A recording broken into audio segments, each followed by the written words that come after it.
பங்குனி உத்திரம் சிறப்புகள் என்னென்னங்கிறத நம்ம நேயர்களுக்கு சொல்லலாம் சார். முருகப்பெருமானுடைய பங்குனி உத்திர விரதம்னாலே அதுக்கு ஒரு தனி பேர் இருக்கிறது, கல்யாண விரதம்னு பேர். ஏன்னா தெய்வீக திருமணங்கள் நடந்த அத்தனையுமே இந்த பங்குனி உத்திரத்தில் தான் இருக்கும். முருகன் கோயிலில் மட்டும் இல்லை, சிவன் கோயிலே சுவாமிக்கு திருக்கல்யாணம் நடக்கும், முருகன் கோயிலையும் திருக்கல்யாணம் நடக்கும். அதனால தான் அது கல்யாண விரதம்னே ஒரு தனி பேர் வந்துடுச்சு. எப்போ பார்த்தாலும் வேறு எதையோ நினச்சிக்கிட்டு இருக்க மனசை இறைவன் பக்கம் திருப்புறதுக்காக, நம்மளை பக்குவப்படுத்துறதுக்காக இருக்கக்கூடியது தான் விரதம். உடல்நிலை குறைபாடு இருக்கவங்க, 3 வேளை உணவு எடுக்க முடியாமல் இருக்கவங்கன்னா ஏதாவது ஒரு வேலையை தவிர்த்தரலாம். இல்லை அப்படின்னா 2 பூஜை, ஒன்று வெளியே கோயிலில் போய் பண்ணுறது, இன்னொன்று வீட்டில் பண்ணுறது. வீட்லேயும் பண்ணணும், கோவில்லையும் பண்ணணும். வீட்டில் எப்படி பண்ணுறதுன்னா அவங்கவுங்களுடைய சக்திக்கு ஏற்றவாறு வீட்டில் வேலோ, முருகனுடைய சிலையோ, முருகனுடைய படமோ, இந்த 3ல் ஏதாவது ஒன்றை வைத்து அந்த சிலையோ வேலோ இருந்தால் அபிஷேகம் பண்ணலாம். இந்த விரதம் இருக்க அன்னைக்கு கட்டாயம் 3வது ஒரு கடமை இருக்கிறது. 3 கடமையில 3வது கடமை என்னென்னா பிறருக்கு தானம் பண்ணுவது. குழந்தைகளுக்கு துணி தானம் பண்ணனா, அதே மாதிரி எழுத்து கருவிகள், பேனா, பென்சில், இந்த மாதிரி. அதே மாதிரி நல்ல வசதி இருக்கவங்க என்ன பண்ணலான்னா, முடியாத ஏழை குடும்பங்களுக்கு திருமணத்துக்கு உதவி பண்ணனா, கணவனும் மனைவியும் சேர்ந்து இருக்கக்கூடிய அந்த விரதம்ங்கிறது ரொம்ப சக்தி வாய்ந்தது, ரொம்ப ஆற்றல் மிக்கது. நீங்கள் 64 நாயன்மார் புராணம் எடுத்து பார்த்தீங்கன்னா சாமியினுடைய அருள் யாருக்கு அதிகமாக வந்திருக்குன்னா,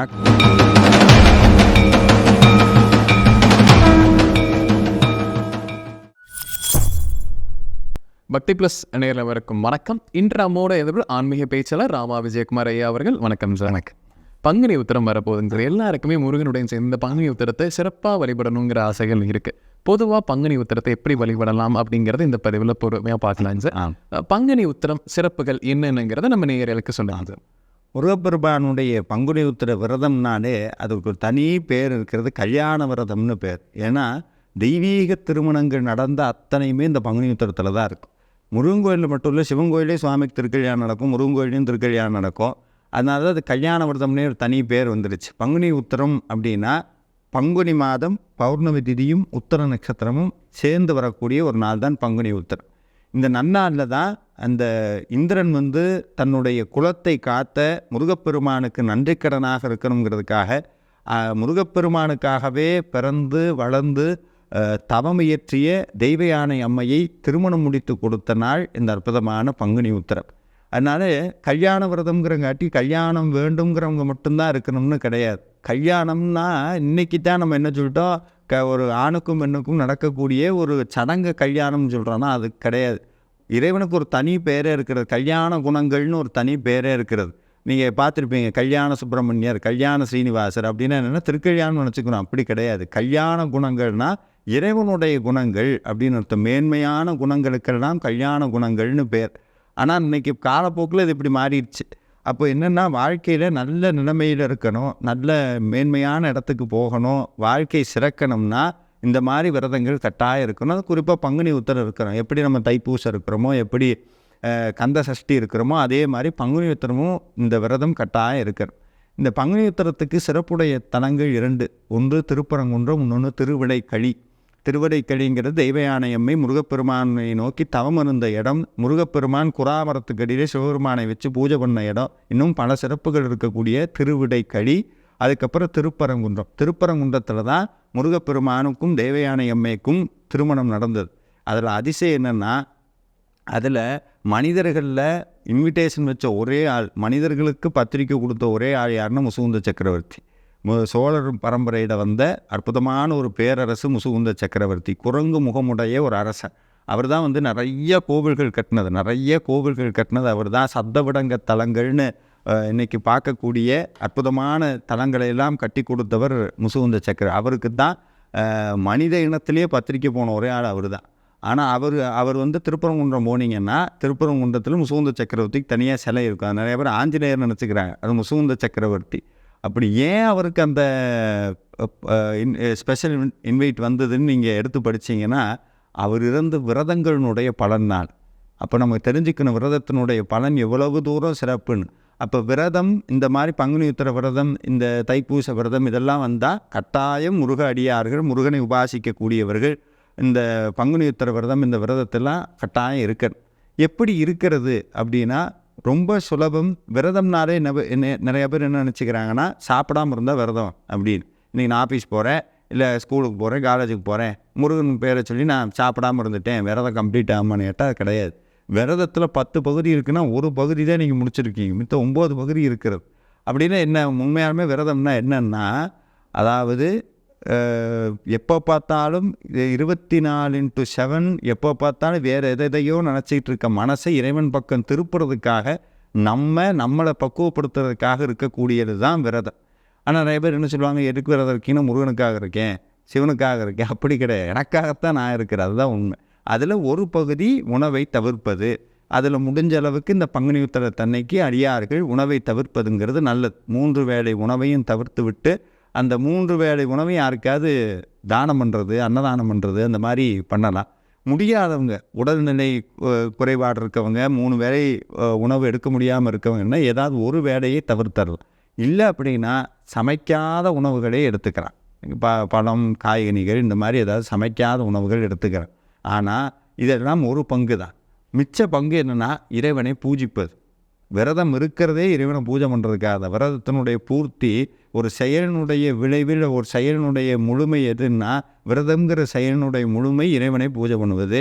2 பூஜை, ஒன்று வெளியே கோயிலில் போய் பண்ணுறது, இன்னொன்று வீட்டில் பண்ணுறது. சில பேர் வீட்டில் மட்டும் பண்ணுவாங்க, கோயிலுக்கு போக மாட்டாங்க. சில பேர் கோயிலுக்கு போவாங்க, வீட்டில் பண்ண மாட்டாங்க. அப்படி கிடையாது, 2 பண்ணணும். வீட்லேயும் பண்ணணும், கோவில்லையும் பண்ணணும். வீட்டில் எப்படி பண்ணுறதுன்னா, அவங்கவுங்களுடைய சக்திக்கு ஏற்றவாறு வீட்டில் வேலோ, முருகனுடைய சிலையோ, முருகனுடைய படமோ, இந்த 3ல் ஏதாவது ஒன்றை வைத்து அந்த சிலையோ வேலோ இருந்தால் அபிஷேகம் பண்ணலாம். என்ன அபிஷேகம் பண்ணலான்னா, மஞ்சளோ பால் இளநீர்னு அவங்கவுங்க சக்திக்கு ஏற்ற மாதிரி அபிஷேகம் பண்ணி பூவெல்லாம் சாத்தி நிறைய திருப்புகள் படிக்கணும். அதுவும் இந்த நான் சொன்ன 2 திருப்புகள், திருவிடைக்கழியினுடைய திருப்புகள், திருப்பரங்குன்றத்தினுடைய திருப்புகள், அதில் 6 படை வீட்டு திருப்புகளும் பாராயணம் பண்ணலாம். திருப்புகள் பாராயணம் பண்ண அவங்கள இப்போ உதாரணத்துக்கு சில பேருக்கு வாழ்க்கையில் இதுதான் தேவைன்னே தெரியாமல் இருக்கும். நிறைய பேர் நம்ம நினச்சிக்குவோம், நான் இந்த வேலைக்கு போனால் நல்லா இருப்பேன், எனக்கு இந்த கல்யாணமானால் நல்லா இருப்பேன். அப்படி இல்லை, அவங்கவுங்க வாழ்க்கையில் நல்லா ஆக்கிறதுக்குன்னு ஒரு விஷயம் இருக்கும். அதை தேடி கண்டுபிடிக்க நமக்கு தெரியாது. அப்படி தேடக்கூடிய அந்த தேடுதலை திருப்புகள் தொடங்கி வைக்கும். திருப்புகள் பாராயணம் பண்ணால் முருகப்பெருமான் கனவுலே வருவார், இந்த கோயிலுக்கு வாங்கன்னு உத்தரவு வரும். இந்த மாதிரி நிறைய அதிசயங்கள் நடக்கும். அப்போ அந்த விரதம் பங்குனி உத்திரத்தன்னைக்கு வீட்டில் தீபம் ஏற்றி சுவாமி முன்னாடி உட்காந்து 6 படை வீட்டு திருப்புகள், முக்கியமாக திருவிடைக்கழியும் திருப்பரங்குன்றம் திருப்புகளும் பாராயணம் பண்ணி சுவாமிக்கு அர்ச்சனை பண்ணி, குமாரஸ்தவம்னு ஒரு மந்திரம் இருக்கிறது, பாமன் சுவாமிகள் அவர்லேயே குமாரஸ்தவங்கிற மகாமந்திரம். அந்த மகாமந்திரம் முருகன்தான் எல்லாம்ங்கிறத ரொம்ப அற்புதமாக சொல்லுது. உதாரணத்துக்கு அவங்க ஒவ்வொருத்தருடைய வாழ்க்கையிலையும் ஒரு குறை இருக்கும்.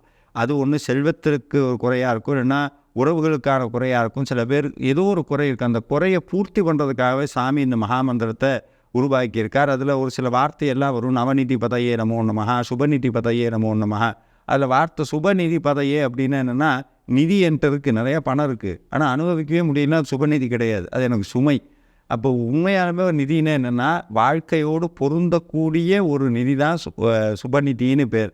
நான் ஒரு 10,000 ரூபா சம்பாதிக்கிறேன், அந்த 10,000 ரூபாய் நான் மனசார செலவு பண்ணி சந்தோஷமாக இருந்தேன்னா அது எனக்கு சுபநிதி. 10,000 ரூபா ஆகணும், ஐயோ போதேன்னு இருந்தால் அது எனக்கு சுபநிதி கிடையாது. அப்போ என்னென்னா, பொருத்தம் அப்படின்னு சொல்கிறோமில்ல, நிறைய பேர் வாழ்க்கையில் திருமண பொருத்தம் மட்டும்தான் பார்ப்பாங்க. திருமணம் பொருத்ததுக்கப்புறம் அந்த அதுவல்ல பொருத்தம், நம்ம வாழ்க்கையோட பொருந்தணும். நம்ம வாழ்க்கையோட பொருந்தணும்னா அதுக்கு பேர் தான் யோகம்னு சொல்கிறது. எல்லாத்துக்கும் ஒரு யோகம் வேணுங்க. அந்த யோகத்தை இந்த குமாரஸ்தவம் தரும். அப்போ எப்படின்னா, சுவாமிக்கு இந்த மாதிரி விரத நேரங்களில் உட்காந்து திருப்புகள் பாடிட்டு இந்த குமாரஸ்தவம் பாடி பூஜை பண்ணிவிட்டு சுவாமிக்கு நைவேத்தியமாக பாயாசமோ சக்கரை பொங்கலோ இனிப்பான ஒன்று நைவேத்தியம் பண்ணிவிட்டு அதுக்கப்புறம் கோவிலுக்கு போய் சாமிக்கு அர்ச்சனை பண்ணி அங்கே உட்காந்து திருப்புகள் ஏதாவது ஒரு திருப்புகள் பாடி நமஸ்காரம் பண்ணிவிட்டு அவங்கவுங்க வேலையை தொடங்கிடலாம். அதுக்கப்புறம் மாலை அவங்கவுங்க வேலையெல்லாம் முடிச்சுட்டு மாலையும் இதே மாதிரி வழிபாடு பண்ணி சுவாமிக்கு பால் பாயாசமோ பாலோ நைவேத்தியம் பண்ணி அந்த பாலை உட்கொண்டு விரதத்தை நிறைவு செஞ்சிடலாம். இந்த விரதம் இருக்க அன்னைக்கு கட்டாயம் 3வது ஒரு கடமை இருக்கிறது. 3 கடமையில 3வது கடமை என்னென்னா, பிறருக்கு தானம் பண்ணுவது. எந்த தானம் வேணால் பண்ணலாம். நெய் தானம் பண்ணலாம், தேன் தானம் பண்ணலாம், குழந்தைகளுக்கு துணி தானம் பண்ணலாம். அதே மாதிரி எழுத்துக்கருவிகள், பேனா, பென்சில், இந்த மாதிரி. அதே மாதிரி நல்ல வசதி இருக்கவங்க என்ன பண்ணலான்னா, முடியாத ஏழை குடும்பங்களுக்கு திருமணத்துக்கு உதவி பண்ணலாம். அதே மாதிரி உடல் ஊனமுற்றவங்களுக்கு அந்த உடல் ஊனமுற்றவங்களுக்கு உதவி பண்ணால் சனி கிரகத்தினால் ஏற்படக்கூடிய அந்த தீமைகள் விலகும். அப்போது நம்ம உடனே நினச்சக்கூடாது சனியினால தான் தீமை ஏற்பட, நம்ம பண்ண வினை சனி கிரகத்தினால நமக்கு வரும்.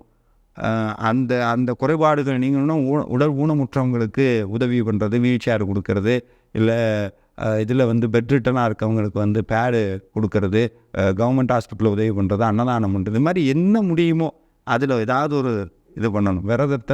விரதத்தில் உபவாசம் ஒன்று, பூஜை ஒன்று, தானம் ஒன்று, 3 தான் நம்மளுடைய விரதத்தை பூர்த்தி பண்ணணும். இதை 3 பண்ணாங்கன்னா பண்ணிட்டு பலனை எதிர்பார்க்கக்கூடாது. நான் விரதம் இருந்துட்டேன், இன்றைக்கி நடக்குமா நாளைக்கு நடக்குமா அப்படின்னா டோன்ட் எக்ஸ்பெக்ட். அதை நான் திருப்ப வலியுறுத்துறது தான். கடவுள்கிட்ட எக்ஸ்பெக்டேஷன் வைக்காதீங்க. ஏன்னா அவர் எக்ஸ்பெக்டேஷனை தாண்டி நிறையா கொடுத்துக்கிட்டார், நம்மகிட்ட நிறைய கொடுத்துருக்கிறார். அந்த கொடுத்ததுக்கு நன்றி கடனாக தான் அந்த விரதம் இருக்கிறோம். அப்படி நன்றி கடனோட விரதம் இருந்தால் கேட்டது கேட்காது எல்லாம் தானாக வரும். பொதுவாக திருமணம் ஆகாதவர்களுக்கு இந்த விரதம் வந்து கடைப்பிடிக்கணும்னு விரும்புகிறாங்க. ஸோ அவங்களுக்கான இது பிரத்யேக முறைகள் எதுவும் இருக்காங்க சார்? அவங்க எப்படி விரதம் இருக்கலாங்க சார்? விரத முறை இது ஒன்று தான். இதுதான். ஆனால் திருமணம் ஆகாதவங்கள், திருமணத்துக்காக காத்து கொண்டிருப்பவர்கள், நீலங்கொள் மேகத்தின் மயில் மீது நீ வந்த வாழ்வை கண்டதனாலேன்னு ஒரு பொது திருப்புகழ் இருக்கிறது. அந்த திருப்புகழில் அருணகிரிநாத சுவாமி ஒரு அற்புதமான வேண்டுதலை வைக்கிறார். என்ன வேண்டுதல்னா, முருகா உன் கழுத்தில் இருக்கக்கூடிய உன் மார்புல தங்குன மாலை என் கழுத்தில் போடு அப்படிங்கிறார். மார்தங்கு தாரை தந்து அருள்வாயே அப்படின்னு கேட்குறார். முருகா உன்னுடைய அருள்னால முருகனுடைய கழுத்தில் தொங்கிய மாலை என் கழுத்தில் வந்து விழுகணும்னு கேட்குறாரு. அப்படின்னா என்னென்னா, முருகா உன்னுடைய அருள் வேணும்னு அருணகிரிநாதர் கேட்குறாரு. ஆனால் இதில் விசேஷம் என்னென்னா, இந்த மாலையை அவர் கேட்டிருக்கங்காட்டி என் கழுத்தில் மாலை விழுகணும்னு கேட்ட உடனே இந்த படிக்கக்கூடிய நிறையா பேருக்கு மிக விரைவில் திருமணம் கைகூடி விடும் இந்த திருப்புகழ் பாராயணம் பண்ணுறவங்க. அதனால் பங்குனி உத்திரத்தன்னைக்கு கல்யாணத்துக்காக விரதம் இருக்கவங்க கட்டாயம் நீலங்கொள் மேகத்தின் மயில் மீது அப்படின்னு தொடங்கக்கூடிய இந்த பொது திருப்புகளை பாராயணம் பண்ணி இந்த சுமங்கலிகளுக்கெல்லாம் வந்து ஒரு வஸ்திர வாங்கி கொடுக்கறது, இல்லை அவங்களுக்கெல்லாம் வந்து இந்த பால் பாயசம், அவங்களே பால் பாயசம் பண்ணி முருகனுக்கு நைவேத்தியம் பண்ணி அவங்க எல்லாத்துக்கும் கொடுக்கறது, இந்த மாதிரி பண்ணாங்கன்னா நிச்சயமாக வெகு விரைவில் திருமணம் கைகூடும். இப்போ திருமணமான நபர்களுமே வந்து தொடர்ந்து இந்த விரதம் இருக்கிறேன், நான் விரதம் இருந்து எனக்கு திருமணம் நிறைவேறிடுச்சு, இன்னுமே நான் அது விரதம் இருக்குன்னு விருப்பப்படுறேன், எப்படி இருக்கலாம்? அவங்க என்ன விஷயங்கள்லாம் கடைபிடிக்கலாம்? ஆமாம், அதாவது ஒரு மனிதனுக்கு தேவை தர்மார்த்த காம மோட்சம் அப்படின்னு சொல்லுவாங்க. அறம், பொருள், இன்பம், வீடு. இதில் அறம், பொருள், இன்பம், இந்த இன்பம்ங்கிறது 3ஆவதுல தான் வச்சாங்க. அதுக்கு முதல் அடிப்படை என்னென்னா அறமும் பொருளும் தான். இந்த பொருள் மட்டும் இருந்தால் மட்டும் இன்பம் வராது, அது கூட அறம்னு ஒன்று வேணும். அந்த அறத்தில் முதன்மையாக இருக்கிறது இல்லறம். இல்லறம்ங்கிறது 2 பேர் சேர்ந்தது, கணவன் மனைவி. இவங்க 2 பேர் சேர்ந்து இருக்கக்கூடியதுக்கு பேர் அறம்னு வச்சாங்க நம்மளுடைய இதில். அதில் முதன்மையான அறம் என்னென்னா, அதுக்கு திருவள்ளுவரே சொல்கிறார், ஒரு இல்லறத்தானுடைய கடமை என்ன அப்படின்னா, முதல்ல தெய்வத்துக்குண்டான கடன், பித்ருவுக்குண்டான கடன், சுற்றத்துக்குண்டான கடன். கடன்னா பொருளான கடன் கிடையாது. தெய்வத்துக்குண்டான கடன் என்னென்னா, இந்த உடம்பு, இந்த உலகம், இதெல்லாம் அவர் கொடுத்தது.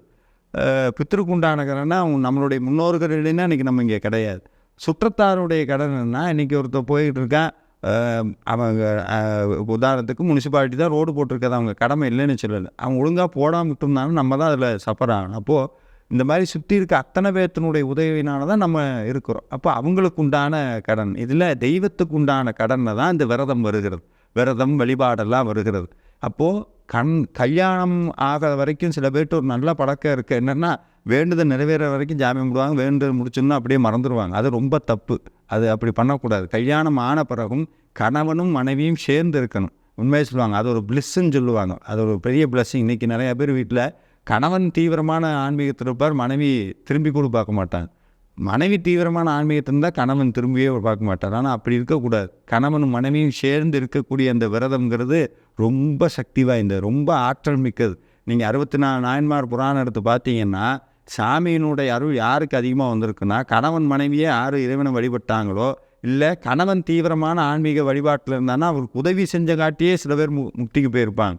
அதனால் கல்யாணம் ஆனதுக்கப்புறம் இந்த விரதமெல்லாம் இருக்கணும். அந்த விரதம் இருந்தாங்கன்னா வாழ்க்கையில் சில கட்டத்தில் விதியின் பயனால் வாழ்க்கையில் ஏதாவது குறை வரணும்னு இருந்தாலும் அந்த குறை நமக்கு குறையாக தெரியாது. அந்த அளவுக்கு அந்த விரதத்தினுடைய ஆற்றல் நம்ம வாழ்க்கையில் வேலை செய்யும். அதனால் கல்யாணத்துக்கு அப்புறமும் கணவனும் மனைவியும் இணைந்து இந்த விரதத்தை இருந்தாங்கன்னா அவங்களுடைய அடுத்தடுத்த சந்ததி, அவங்களுடைய தலைமுறைக்கு நம்ம பேங்க்கில் சேர்த்து வைக்கிறோமோ இல்லையோ புண்ணியத்தை சேர்த்து வைக்க வேண்டும். நம்ம பங்குனி உத்திரத்தை பற்றி பல்வேறு விஷயங்கள் நம்ம பேசுகிறோம் சார். கண்டிப்பாக நம்ம நேரம் ஒரு பயனில் கருத்துக்கலாம் இருந்திருக்கும். மீண்டும் ஒரு பரிசு சந்திக்கலாம். ரொம்ப நன்றிங்க சார். நன்றி.